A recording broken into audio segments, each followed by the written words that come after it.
श्री कृष्ण गोविंद हरे मुरारी, हे नाथ नारायण वासुदेवा। पद्मिनी एकादशी व्रत कथा। एक दिन युधिष्ठिर ने भगवान श्री कृष्ण से कहा, हे प्रभु, अब आप मुझे मलमास के शुक्ल पक्ष की एकादशी का नाम और उसकी कथा की क्या विधि है, यह सब सुनाइए। भगवान श्री कृष्ण ने कहा, हे पांडुनंदन, मल मास में शुक्ल पक्ष में जो एकादशी होती है उसे पद्मिनी एकादशी कहते हैं।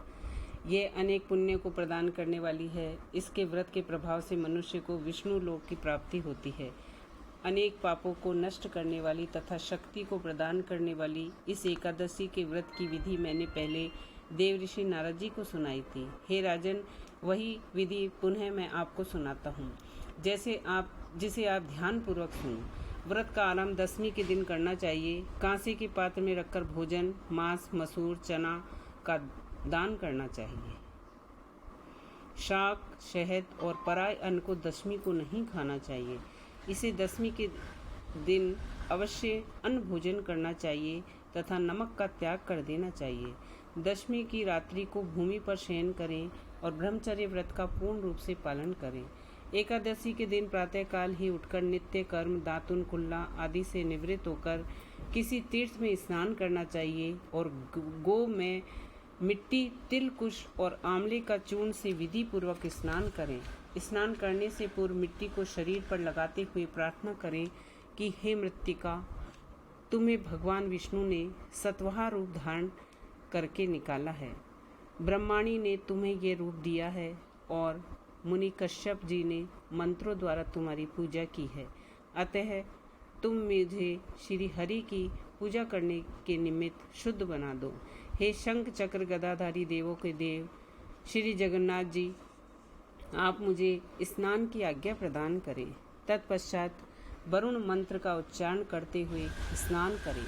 पवित्र तीर्थों के अभाव में उनका स्मरण करते हुए किसी तालाब या सरोवर अथवा कूप आदि पर स्नान करना चाहिए। स्नान करने के उपरांत श्वेत वस्त्र धारण करें। संध्या तर्पण करके स्वर्ण की राधा सहित श्री कृष्ण की प्रतिमा या महादेव जी सहित पार्वती जी की प्रतिमा बनाकर पूजन करें और धान्य के ऊपर तांबे में मिट्टी का घड़ा स्थापित करना चाहिए।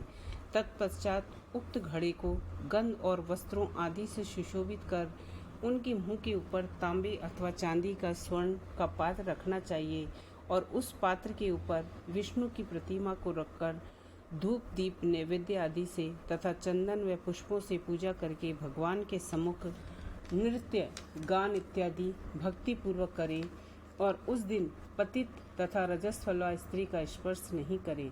असत्य भाषण, ब्राह्मण और गुरु की निंदा नहीं करें और भक्त हृदय पुरुषों की संगति करके भगवान के सामने पुराणों की कथा सुने। इस अधिक मास की शुक्ला पद्मिनी एकादशी के दिन निर्जला व्रत करना चाहिए। यदि व्रत करता पुरुष आसक्त हो तो उसे जलपान या शुद्धाहार से व्रत करना अनिवार्य है। प्रति प्रहर श्री विष्णु या महादेव जी की पूजा करनी चाहिए। पहले पहर में पूजा करने में नारियल और दूसरे पहर में बिल पत्र, तीसरे पहर में सीताफल, चौथे पहर में नारंगी या सुपारी अर्पण करनी चाहिए। इससे पहले पहर में अग्नि का होम, दूसरे पहर में वाजपेय यज्ञ का, तीसरे अश्वमेध यज्ञ का, चौथे पहर में राष्ट्रीय यज्ञ का फल प्राप्त होता है। इसके फल के समान संसार में न कोई यज्ञ है, न तप, न दान। इसे करने वाले के समस्त तीर्थों और यज्ञों का फल मिलता है। इस प्रकार रात्रि में सूर्योदय होने तक जागरण करना चाहिए। फिर स्नान करके ब्राह्मणों को भोजन कराना चाहिए और समस्त पदार्थों सहित भगवान की प्रतिमा को ब्राह्मणों को दान में दे देनी चाहिए। जो मानव इस प्रकार विधि पूर्वक इस व्रत को करके भगवान की पूजा करते हैं, उनका जन्म सफल हो जाता है। हे युधिष्ठिर, अब मैं इस एकादशी के व्रत की कथा कहता हूँ, यह तुम ध्यान पूर्वक सुनो। एक समय की बात है, एक बार रावण को विजय के समय कीर्ति वीर्य ने पकड़ करके अपने कारागृह में बंद कर दिया। तब मुनि पुलस्त्य जी ने कीर्ति वीर्य से विनय करके रावण को मुक्ति दिलाई।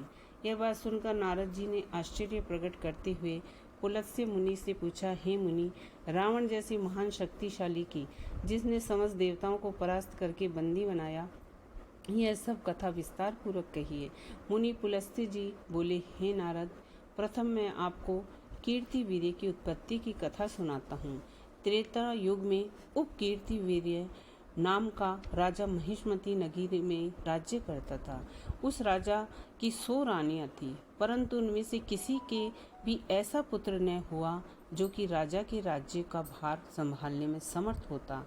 इस कारण राजा ने अनेक विद्वान ब्राह्मणों को बुलाकर पुत्र की प्राप्ति हेतु अनेक पुत्रेष्टि यज्ञ करवाए, किंतु फिर भी राजा को कोई पुत्र न हो सका, जिसके कारण वह अत्यंत दुखी होकर तपस्या करने को एक वन में चला गया। उसके साथ उसकी स्त्री राजा हरिश्चंद्र की पुत्री प्रमादा भी वस्त्राभूषण को त्याग कर चली गई। वन में राजा और रानी दोनों लगातार 10 सहस्त्र वर्ष तक तपस्या की, परंतु कोई सिद्धि लाभ न हुआ। तप करने के कारण राजा के शरीर में केवल हड्डी ही रह गई थी, जिन्हें देखकर रानी प्रमदा ने साहस करके विनय पूर्वक अनसुईया से पूछा, हे माता, मेरे पति ने पुत्र की कामना से सहस्त्र वर्ष तक घोर तप किया है, किंतु कार्य सिद्ध नहीं हुआ। अतः माता, अब कोई ऐसा सरल उपाय हमें बताओ जिससे पुत्र प्राप्त हो सके।